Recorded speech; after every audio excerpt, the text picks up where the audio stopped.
Hello everyone, my name is Reinaldo and I'm very happy to be here with you today, sharing some thoughts on fashion supply chain and how the digital world and 3D in particular can enhance it and take it to the next level.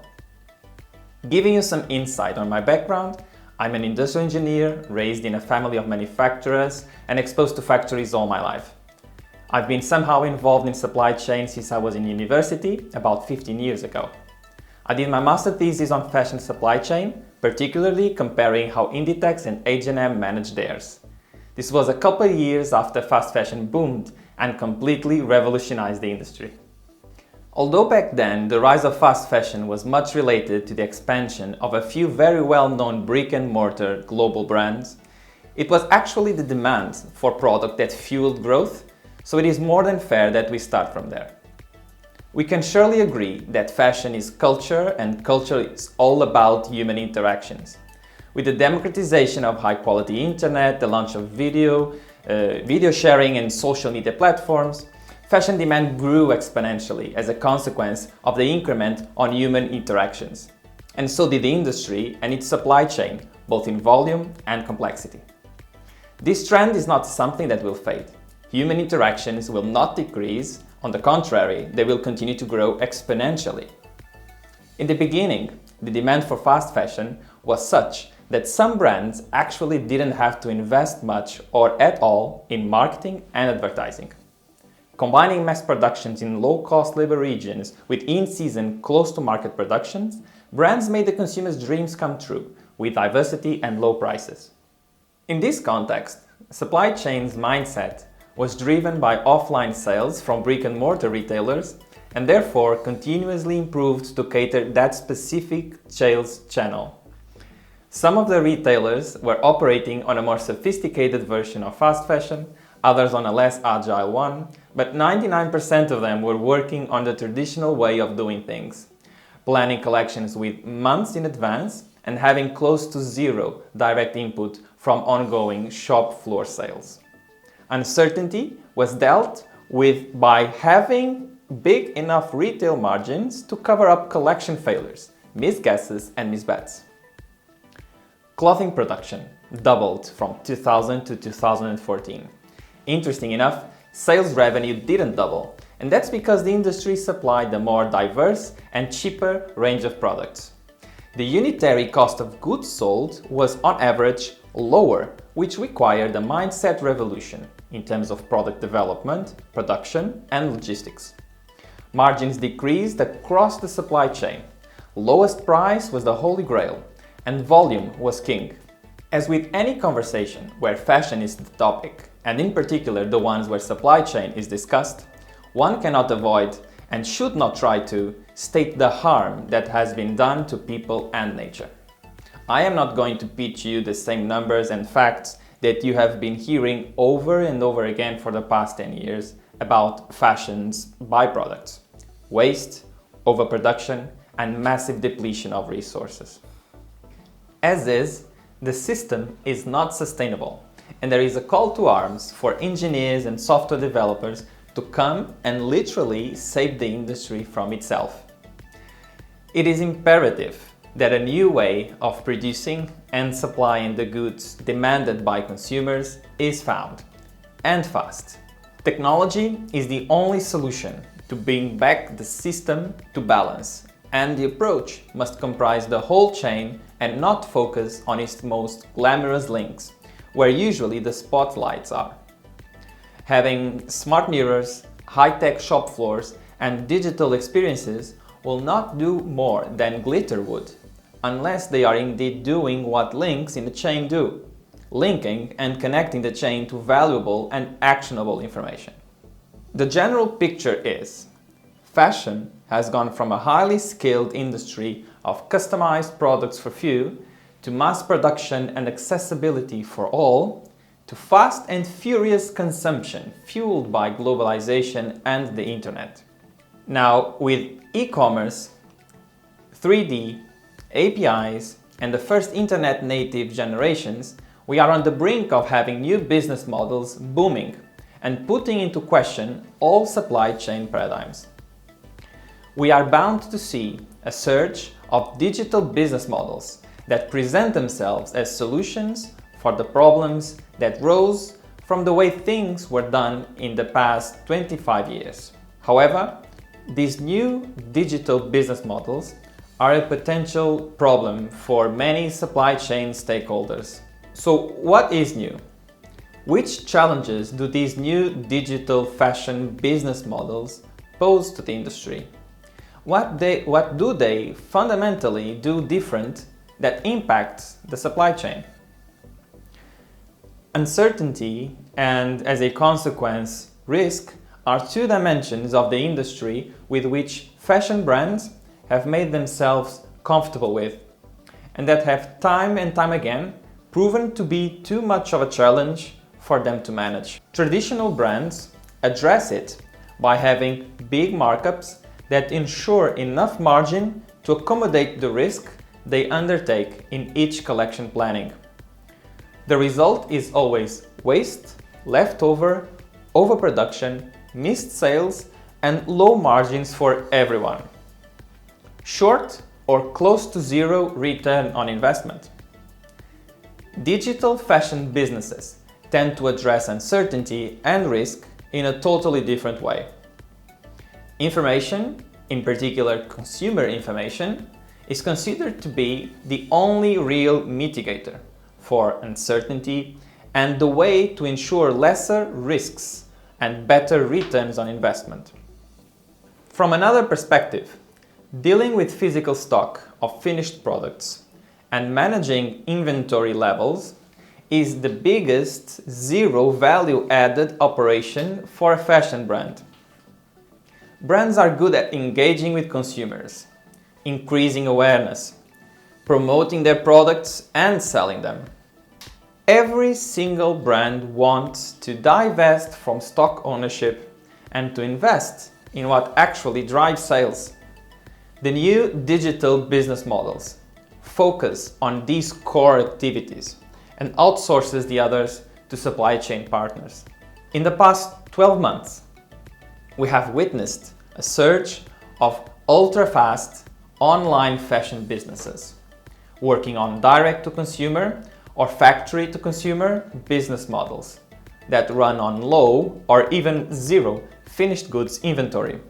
The growth numbers and the business economics are impressive and appear to be working on a much more sustainable supply chain. The most brilliant case studies are when sales trigger production in a much studied and anticipated transformation, where the supply chain goes from a push to a pull model.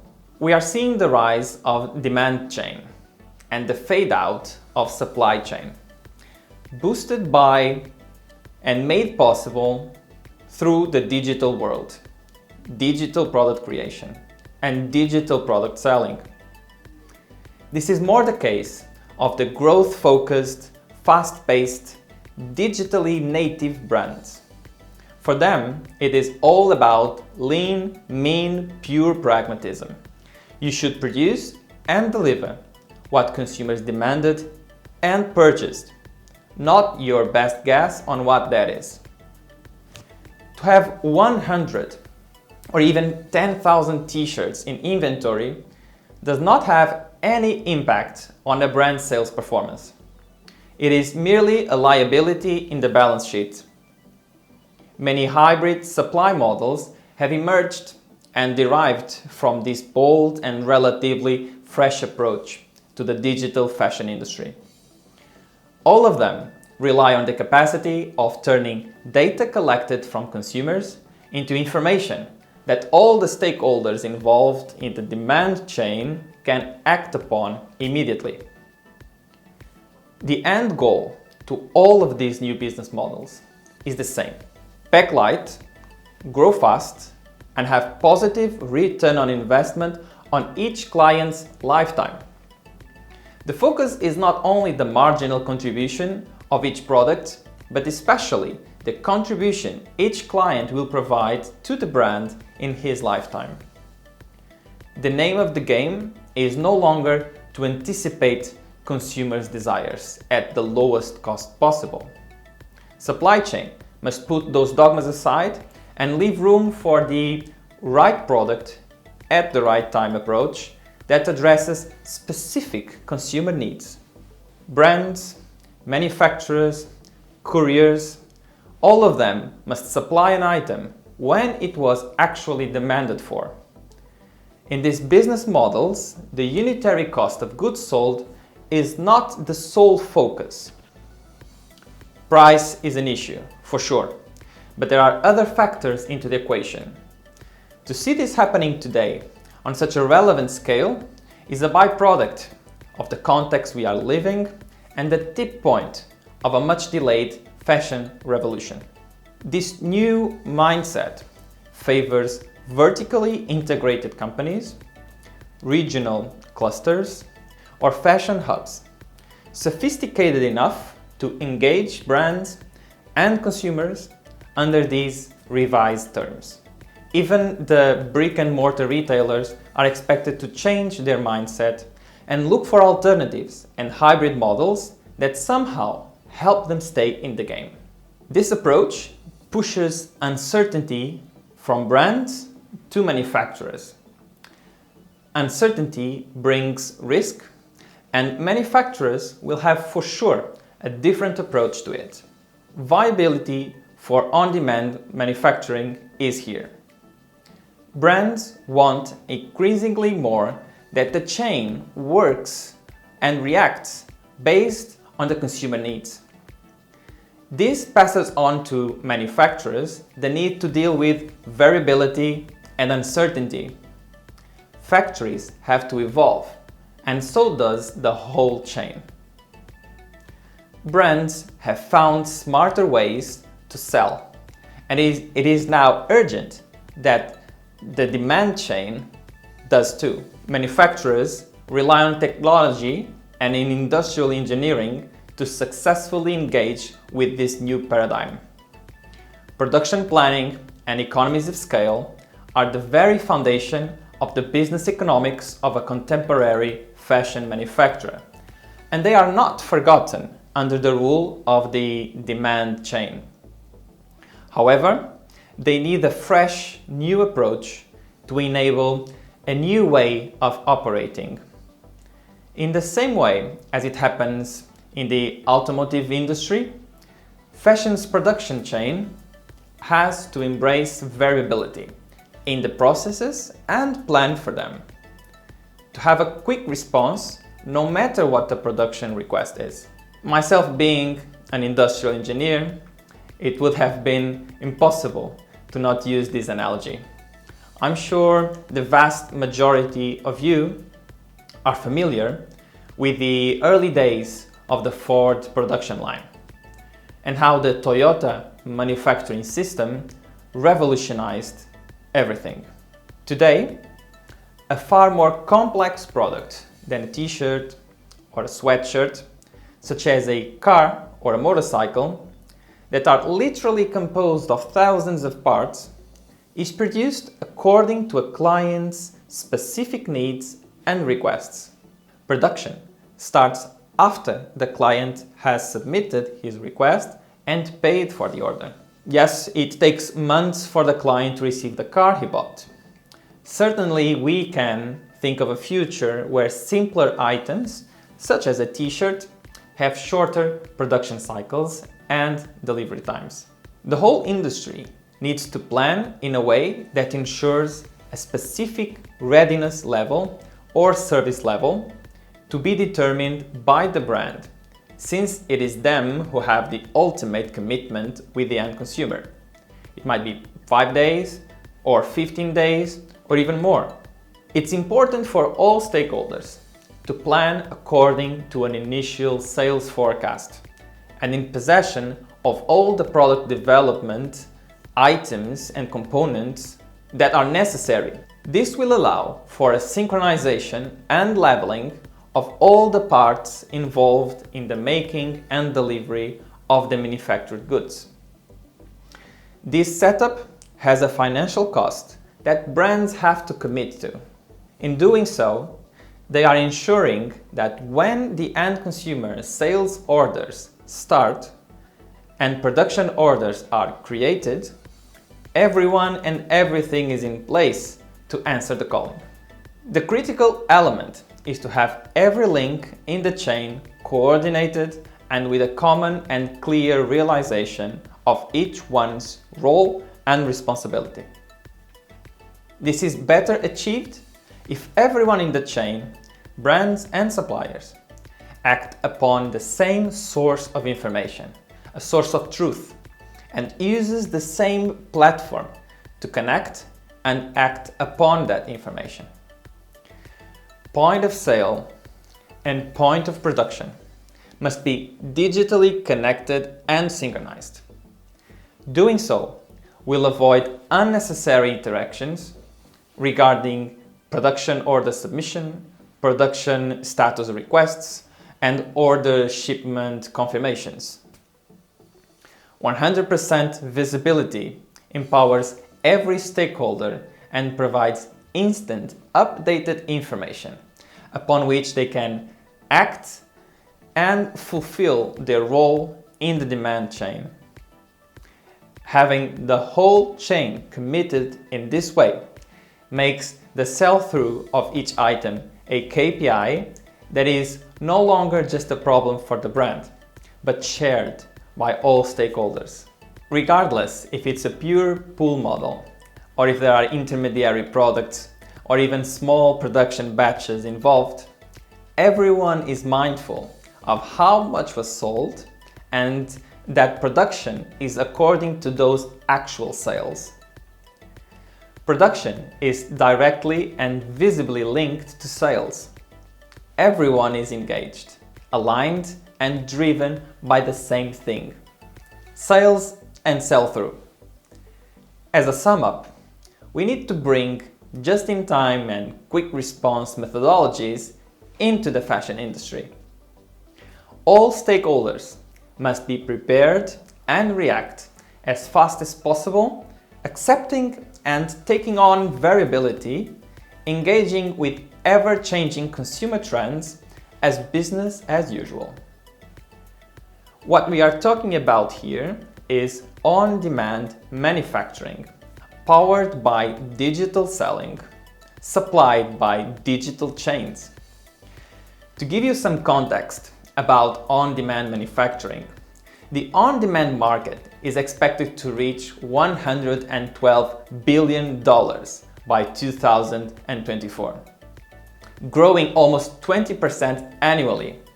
On-demand manufacturing is viable due to the surge of disruptive business models within the fashion industry, the massive increase of e-commerce sales, and the democratization of digital product creation tools.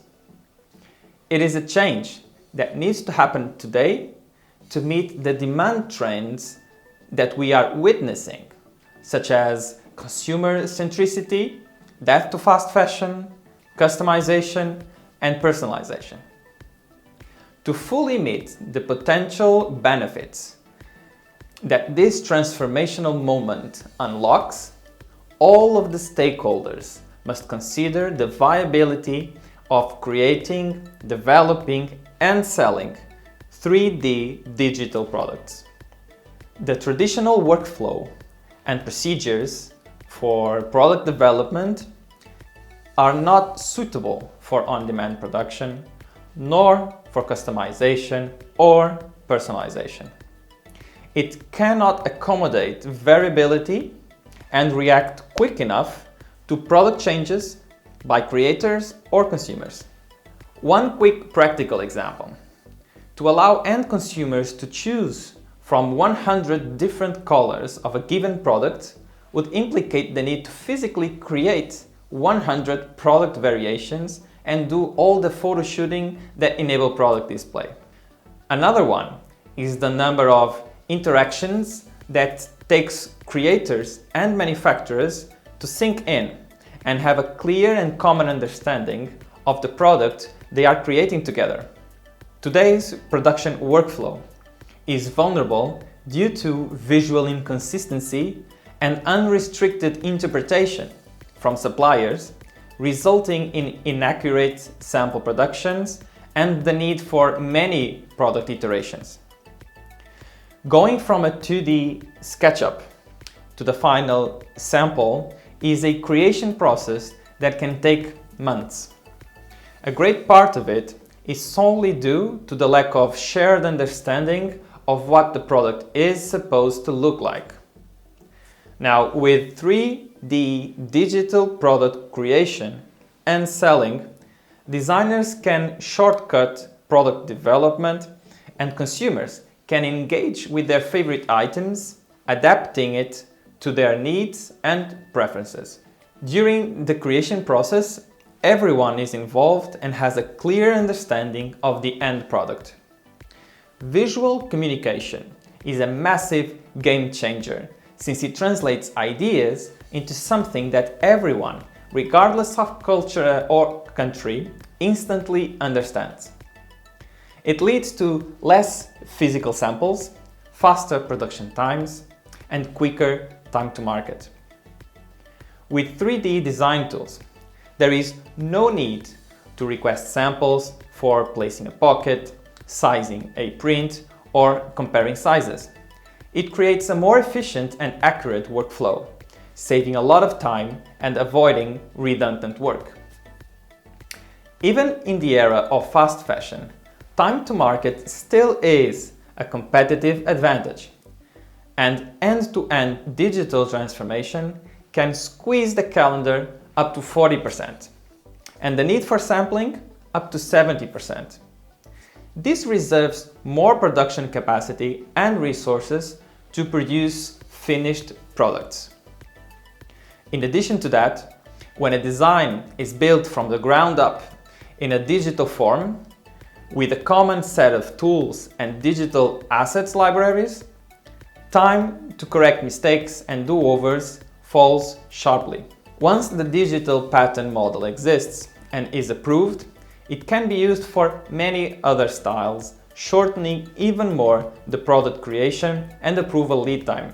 The same 3D dress can be seen during range building, be viewed and manipulated by technical designers in real time to improve fit, and also later be draped in a high-end resolution 3D avatar and be used for merchandising purposes. It can even be folded to display in a brand's e-commerce catalog. Brands have already started doing serious business with 3D and turning digital shopping experiences even richer from the end consumer point of view. It is already possible to bring the customer into the creation process, creating garments for the individual and not for the masses. It is done by taking inputs from the customer silhouette, therefore increasing customer satisfaction and reducing misfits and returns. On top of that, brands can follow trends and adjust collections on the fly, using 3D not only to create, but also to sell. 3D digital retail-ready products that have photographic, hyper-realistic look translate into less waste in the inventory, less items that go out of style before they even hit the shelves, and better sell-throughs. Also, these 3D digital retail-ready products are proven to deliver a better and richer purchasing experiences to end consumers. As a sum up, 3D empowers all stakeholders involved at the creation and product ideation phase to be faster and more successful at launching products that have fantastic sell-throughs. When used in retail, it also enables the collection of consumer information at point of sale that, once digitally connected to factories, can fuel just-in-time on-demand production. These new business models and technology are a true game changer that has the potential to shake the very foundations of the fashion industry. With the capital that is freed from inventory, brands can drive faster growth, buy better and more quality products, more sustainable products, whilst keeping the same price positioning and improving return on investment. Today, the biggest cut on profitability comes from end-of-season stock that goes unsold and all the promotional sales done throughout the year. by selling more items at full price, either because they are customized or personalized, or just because the need for promotional activity is less due to the inexistence of leftover stocks, brands have an increase in profitability and the return on investment everyone is so desperately looking for. This is all happening today and is a new working dynamic in the industry that gives nearshoring and sustainability a free ride. Starting off with time to market and moving on to production cycle time and order satisfaction lead time, manufacturers who have a more sophisticated and advanced set of digital skills and that are located near to the markets where their clients and consumers are in for a treat if they play it smart. To do so, they must make the necessary time in their agendas and save budget for industrial engineers and 3D artists. The tools and methodologies are here and have proved to be successful and efficient. The learning curve for 3D is fast, allowing for a fashion designer to quickly develop the skill set to power product creation and engage with brands during development phase. This added service, together with nearshoring, on-demand production, is a true game changer, powerful enough to turn the industry upside down. Financial, social, and environmental sustainability are viable within the fashion industry. Here at PlatformE, we have been working with brands of the likes of Gucci, Dior, and they have decided to incorporate consumers into their creation process. They're using our technology to be able to deliver a richer customer experience and allow clients to customize and personalize their products. This is truly a game changer because there is no need for these brands to actually photo shoot and develop everything that a client might want. They give that option to the client and it's up to them to customize and personalize the products that Gucci and Dior are selling.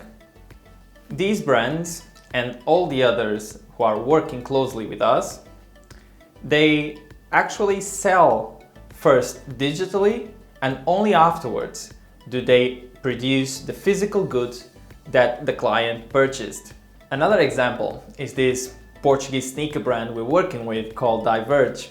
We are connecting their website, e-commerce website, directly to the factory who is producing the goods they're selling. This is allowing for them to have close to zero inventory and allocate all the capital into generating awareness and converting sales. Manufacturers can do this. It's only a matter of looking at their production lines, leveling and synchronizing all the different stages of process and ensuring that there is the capacity to address variability. Our technology empowers both brands and manufacturers to work together seamlessly. We orchestrate all the information every step of the way so that all stakeholders, every single person involved in the production line, knows exactly what he or she is responsible for and has the set of tools needed to accomplish that task without causing any hurdle or any stoppage times in production line. I hope this webinar has provided you with some useful insights about the industry, how the digital world is impacting the supply chain, and which opportunities there are for whoever steps up to the challenge. Change is coming, and it's up to each one of us to choose on which side we want to be. Thank you and take care.